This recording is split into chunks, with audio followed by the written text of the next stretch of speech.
Evening. Your wizard seen some of my technical wizardry there. Camera's all in place now though, and you can see it's on my head for a change, which I think we'll all agree is a refreshing thing. Talking of, well, hopefully refreshing things, I've got a beer. It's a Trappist beer. It's a Rochefort. You may forgive me for the pronunciation. It's Rochefort 6. It's an authentic Trappist beer. It's got a nice little thing here. It says it's an authentic Trappist product. Doesn't necessarily mean it's been made by a man with a funny haircut, you know, the old bald bit there and all that business, or wearing a habit. It tends to be the case these days that the beers are brewed by lay people, and the monks kind of it's tacked onto their where do they live? Monasteries, in a monastery. The people that brew it may well have funny haircuts, but I don't know who they are, so I'm not really going to dwell much more on that. You can go and research it if you want. Okay, so Rochefort beer, Trappist, comes in at 7.5%. Sorry, the wife is reading "Damn you" autocorrect. Therefore, you may hear a sort of giggling going through. I actually get 10 cents back for this if I could give it back somewhere in Belgium. Not a lot really in terms of clues on the bottle, other than that I shouldn't drink it if I'm pregnant, which I'm not, so it's all good. Nice number 6 on the bottle cap there. Now, I've not had one of the Rocheforts before. I've had a couple of different Chimays. Probably about as close as you'll get, I think.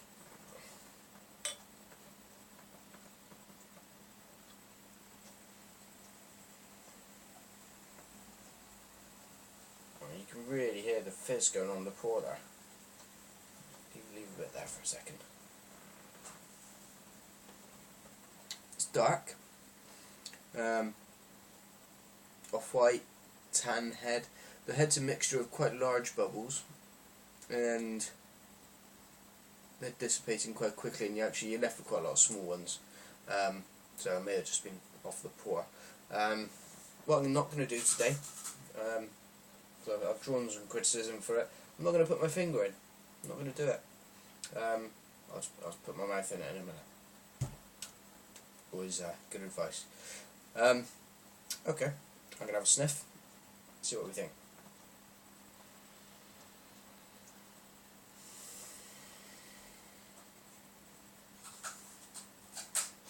The very first thing that assaults your nostrils is the yeastiness. It's that bready. I've touched on it before. It's like almost like a fruit cake, tea cake, like a tea cake. I don't know if you get those in all parts of the UK. I don't know if you have them at all in America. And if you're in Italy, I know some of you are watching now. Hello. Well, I'm pretty sure you don't have tea cakes in Italy. You're missing out. Wonderful thing. But a toasted tea cake. That's what I'm getting from that. Bit more than that though, because there's a fruit in there, and it's cherry. I'm thinking red cherry rather than black cherry. Not to be confused with glacé cherry. Monty, stop. Sorry, I just realised you've had he was licking his foot this time rather than his wang, so always a bonus. The head's really staying there.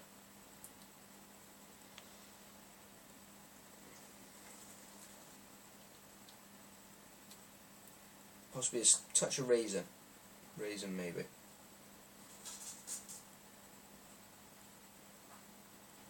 Yeah, and that would account for the tea cake kind of thing. Okay. In terms of the colour, it's, well, you can see your hand through it.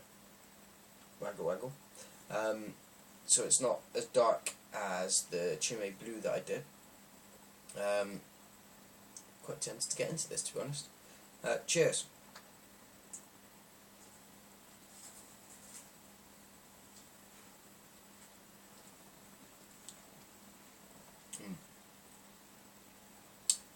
So the mouthfeel.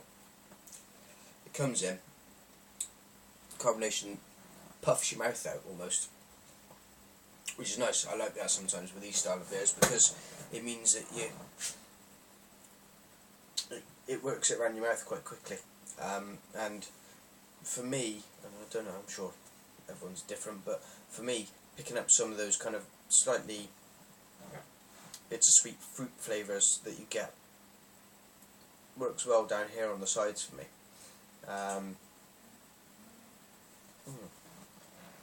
It's quite rough carbonation, it feels like.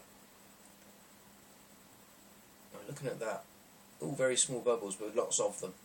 So yeah, and you can see from the head that's it's not given up.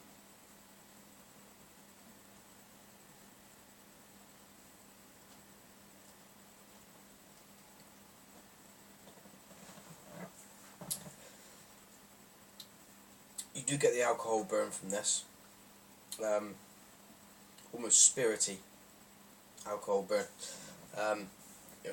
Almost, when you feel that the vapour is coming back up out of your chest.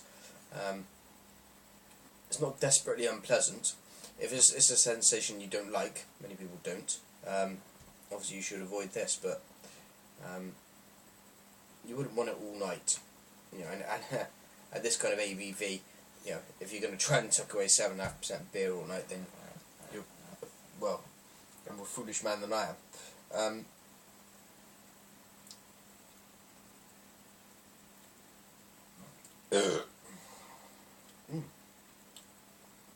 Yeah, big blast of raisins on the burp. Good.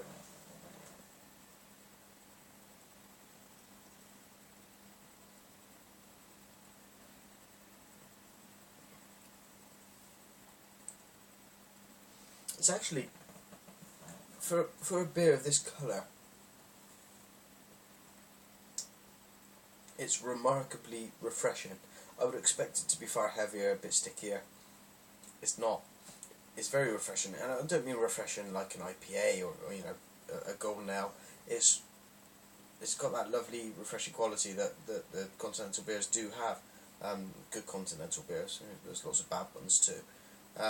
I did a German Dunkel beer the other day, which was vaguely similar in terms of what it gave you in terms of that refreshing taste.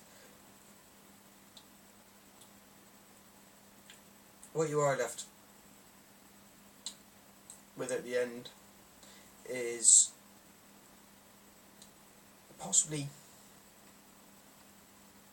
raisiny, datey, and I mean, yeah, like the Christmas dates that you get, the old eat-me ones. Bit of touch of that in there. The cherry doesn't come across masses on the flavour.